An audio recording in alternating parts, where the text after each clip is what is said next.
Good morning. Chapter the fundamental unit of life में हम Golgi apparatus के बारे में पढ़ेंगे। हमने कुछ ऑर्गेनेल्स को पहले वीडियो में डिस्कस किया था। तो Golgi apparatus first describe by Camillo Golgi consists of a system of membrane-bound vesicles or flattened sacs arranged approximately parallel to each other in stacks called cisterns. अगर हम देखें तो ये डायग्राम में आपने देखा था कि ये पैरेलली अरेंज होते हैं, ये रहे, ठीक है। ये वेसिकल्स भी हैं, तो फ्लैटेंड होते हैं सेक्स बैग लाइक स्ट्रक्चर, एक दूसरे के पैरेलल अरेंज होते हैं जिसको सिस्टर्न्स बोलते हैं। These membranes often have connection with the membranes of ER. ठीक, इसकी मेम्ब्रेन्स का कनेक्शन ईआर की मेम्ब्रेन्स के कनेक्शन है, और एक दूसरा कॉम्प्लेक्स सेलुलर मेम्ब्रेन सिस्टम बनाते हैं। मटेरियल जो सिंथेसाइज हो रहे हैं नियर ईआर वो packet dispatch to various targets inside outside the cell through the Golgi apparatus। वहाँ उनकी पैकेजिंग हो रही है और वो डिस्पैच हो रहे हैं। तो इट्स फंक्शन इंक्लूड दी स्टोरेज। तीन बातें याद रखिएगा गोल्जी के बारे में: storage, modification and packaging of products in vesicles. Storage, modification, packaging of products in vesicles. In some cases, complex sugar may be made from simple sugars in the Golgi apparatus। ये दूसरा function है, और ये lysosome के formation में भी involve है। तो तीन फंक्शंस इसके आपको याद करने।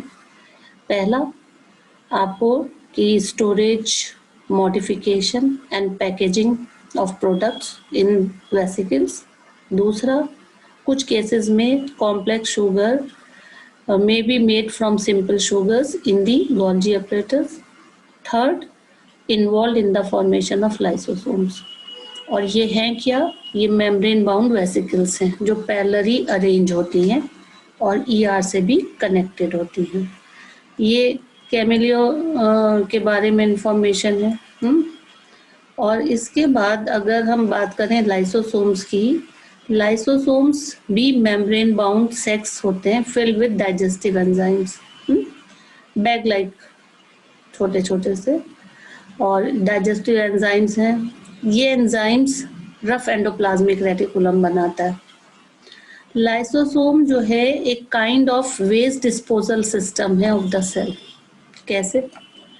ये सेल को क्लीन करता है by digesting any foreign material as well as worn out cell organelles। अगर कोई भी सेल ऑर्गेनेल डैमेज हो गया या कोई भी फॉरेन मटेरियल एंटर हो गया, उसको डाइजेस्ट करके ख़त्म कर देता है।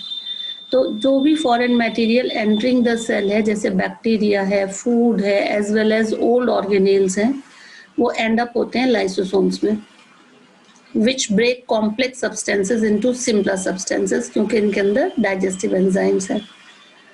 लाइसोसोम्स के अंदर डाइजेस्टिव एंजाइम्स हैं, इसीलिए वो ब्रेक डाउन कर देते हैं और ऑल ऑर्गेनिक मटेरियल को। During the disturbance in cellular metabolism, for example when the cells get damage, जब सेल्स डैमेज होती है तो लाइसोसोम बस्ट होते हैं और उनके जो एंजाइम्स हैं अपनी सेल को डाइजेस्ट कर लेते हैं। इसका मतलब लाइसोसोम्स पहले फॉरेन मटेरियल्स को डाइजेस्ट करके ख़त्म करते हैं, फिर खुद भी डिस्ट्रॉय हो जाते हैं। इसीलिए इसको suicide bags of a cell कहते हैं, क्योंकि ये आखिर में खुद भी ख़त्म हो जाते हैं। माइटोकॉन्ड्रिया पावर हाउसेस हैं ऑफ द सेल।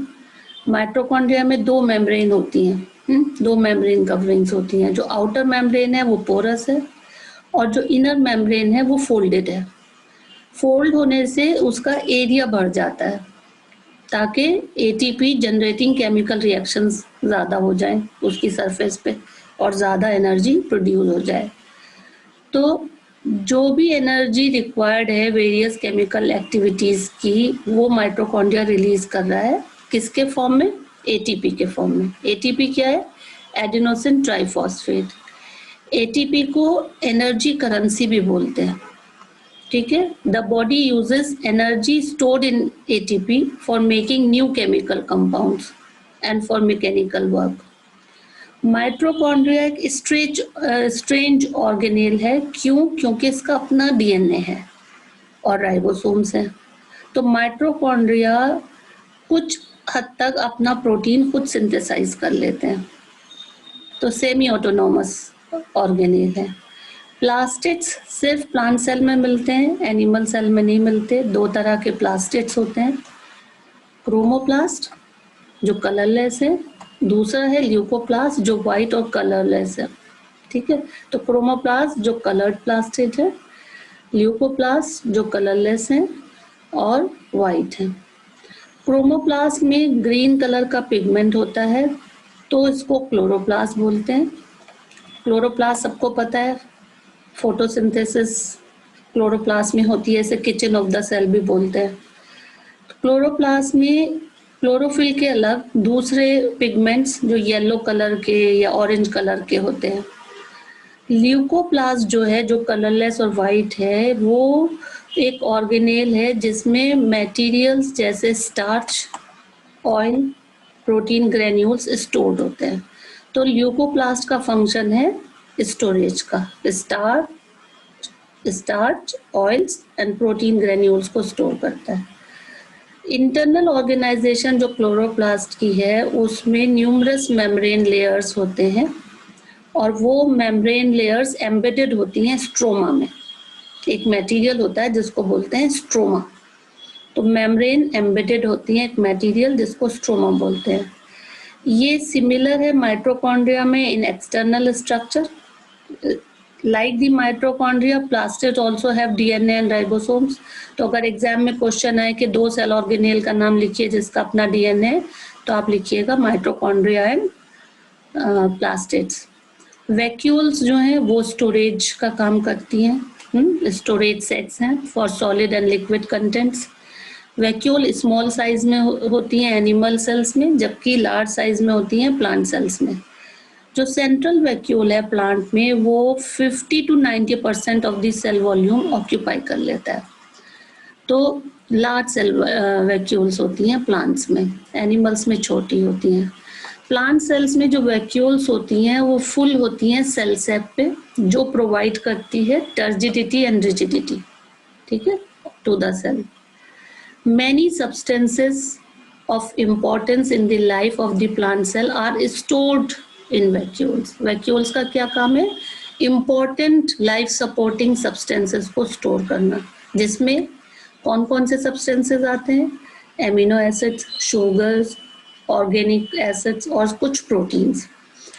अमीबा जो सिंगल सेल्ड ऑर्गेनिज्म है, उसकी जो फूड वैक्यूल है, उसमें पूरा फूड जो अमीबा खा रहा है, छोटे छोटे माइक्रो ऑर्गेनिज्म को, वो स्टोर्ड होता है। तो कुछ यूनिसेलुलर ऑर्गेनिज्म उसमें स्पेशलाइज्ड वैक्यूल्स होती हैं जो प्ले करती हैं इम्पोर्टेंट रोल एक्सेस वाटर को बाहर निकालने का और कुछ वेस्ट को बाहर निकालने का सेल से। फिर each cell thus acquires the structure and ability to function because of the organization of its membrane and organelles in specific ways. हर सेल एक स्पेशल फंक्शन परफॉर्म करती है। Cell basic structural and functional unit है, क्योंकि ये बहुत सारे functions जैसे respiration, obtaining nutrition, clearing of waste material और फॉर्मिंग न्यू प्रोटीन्स, उसमें भी काम कर रही है और स्ट्रक्चर भी प्रोवाइड कर रही है, फंडामेंटल स्ट्रक्चरल यूनिट भी है। तो इसलिए हम सेल को डिफाइन करते हैं structural and functional unit of life.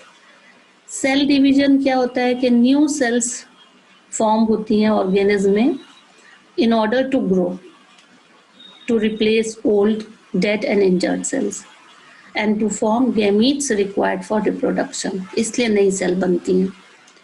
वो प्रोसेस जिससे नई सेल बन रही है वो सेल डिवीजन कहलाता है, ठीक है। वो प्रोसेस जिससे नई सेल बन रही है वो सेल डिवीजन कहलाता है। दो तरह का सेल डिवीजन होता है, माइटोसिस एंड मियोसिस। तो process of cell division by which most of the cells divide for growth, जो सेल डिवाइड हो रही हैं ग्रोथ के लिए, वो मेथड है माइटोसिस। इसमें each cell called mother cell, और वो मदर सेल डिवाइड होकर 2 डॉटर सेल्स देगी। जैसे इसमें आप देख रहे हो ये मदर सेल है, ये 2 डॉटर सेल दे रही है। इसका ये फायदा है कि इसमें क्रोमोसोम नंबर सेम ही रहता है, जितना मदर सेल में उतना ही डॉटर सेल में रहता है। ये ग्रोथ में हेल्प करता है एंड रिपेयर ऑफ टिश्यूज में हेल्प करता है। अब specific cells of reproductive organs और tissues in animals and plants divide to form gametes. जो रिप्रोडक्टिव ऑर्गन्स हैं, जो गैमीट बना रहे हैं, उसमें डिवीजन मियोसिस होता है। मियोसिस में क्या होता है, 2 कॉन्सिक्यूटिव डिविजन्स होते हैं, एक पे नहीं रुक रहा है मियोसिस। जैसे इसमें तो एक पे रुक गया, इसमें एक डिवीजन हुआ, फिर दूसरा डिवीजन हुआ। तो एक मदर सेल से 4 डॉटर सेल्स बन रही हैं, और जिसमें क्रोमोसोम नंबर हाफ हो रहा है। ठीक है, तो ये आपको ध्यान रखना है। और ये इसमें डायग्राम्स इम्पॉर्टेंट हैं, फंक्शंस इम्पॉर्टेंट हैं, और cell structural and functional unit of life क्यों कहलाता है, ये सब आप वीडियो देखेंगे तो आपको समझ में आ जाएगा। Thank you very much and keep